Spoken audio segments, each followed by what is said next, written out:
Here's hopefully a fast tutorial on how to replace your spark plugs or coils on your Ford E350 van.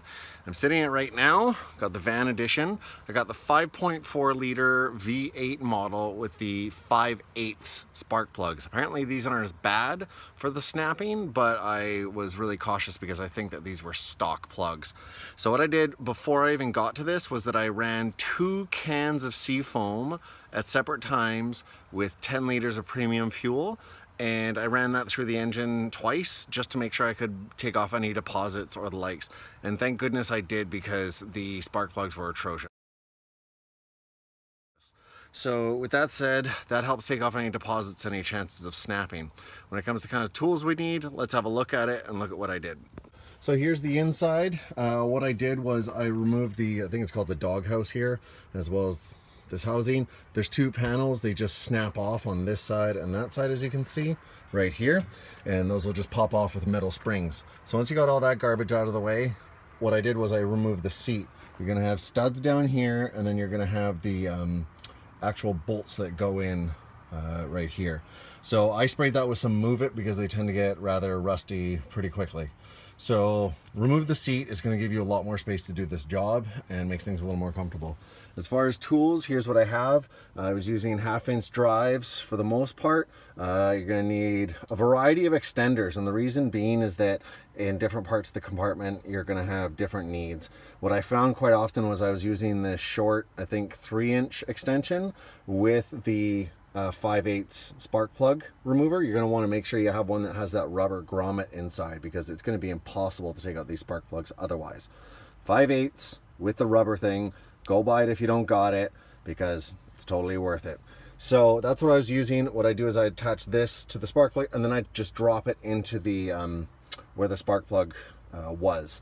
And then what I do is I'd figure out what kind of extra extension I would need. You're definitely going to need one of these, a universal.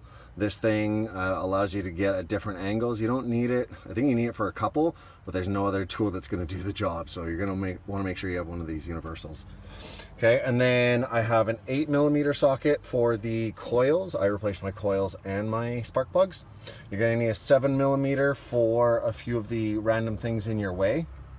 And then to take out the seats, you're going to need like a, I think this is a T50. Let's see. I think it's a T50 bit in order to take out the seat. So you're going to need that. It's quite a big one. Or T60 maybe. I can't remember. And something's right in front of me here that I forgot to mention is you're going to need a compressor, because these spark plugs are so deep. What happens is, and they're so hard to get in, there's going to be a lot of crud that gets in here, because as you can tell, it's at like stuff that flies up from underneath the van will get into those. And so one at a time, as you work on each coil and spark plug and you take them out, you take this and you get in there and you give it a shot at like 120 psi. Like, you just get as much in there as possible and get as much crud out before you take out the spark plug, but after you've removed the coil. So blow that out and then take out the spark plug, put it back in, and then move on to the next one, blow it out. Just one at a time doing it. When you first look in here, you're gonna say to yourself, this is absolutely terrible. I hate my life. Why would I ever do this to myself? And it's actually not that bad. And I'm gonna just grab my flashlight here to hopefully get a little more light. So before you go crazy and start like thinking you're gonna have to take a whole bunch of stuff off, what I did was right here, this is the dipstick for the transmission, is I took off this bolt, and there's one more bolt in here, kind of there. And what it allowed me to do was move the dipstick tube a bit. It didn't have to come off, it just needed to wiggle a bit, because everything else is loose line here. I thought I was gonna have to take off the fuel rail. You don't, it just looks like it's in your way. So with that said, the only thing I took off really was the 2 bolts that hold this transmission fluid dipstick pipe in place. Other than that, it was just a lot of work. As you're working, I replaced my PCV valve here. As you're working, it's probably gonna pop off. So just, if you start your engine after you're all done, it just sounds like garbage. That's why is you need to get that back on there. So mine's shiny because I just replaced it, but that will pop off while you're working on all of this.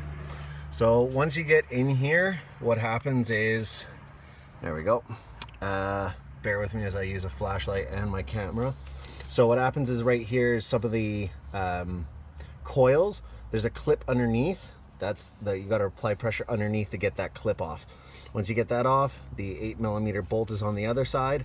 I found it a lot easier just to simply take this, put it onto the bolt, and then get my ratchet onto the end of this. I found that a lot easier instead of trying to navigate the whole thing. So, and it's just slow and steady work.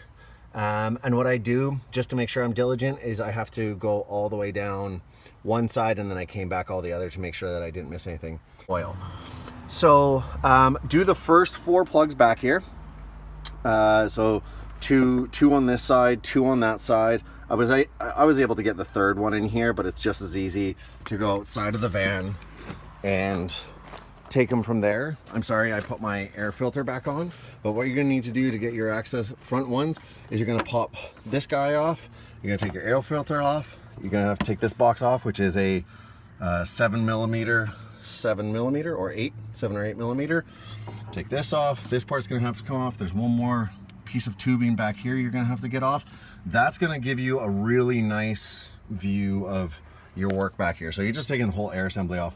Careful, underneath here, your mass airflow sensor is connected to this piece of plastic, so just don't go ripping out. Your mass airflow sensor is in there. There's a little clip.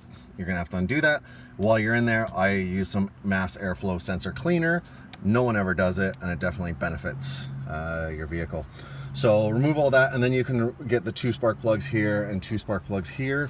I'd say the hardest one was the second one from this side, because there was something with the fuel rail was in my way. I think it was a filter or something, and so that was in my way, and I had to use a flex neck with a tiny 3/8 drive or quarter drive.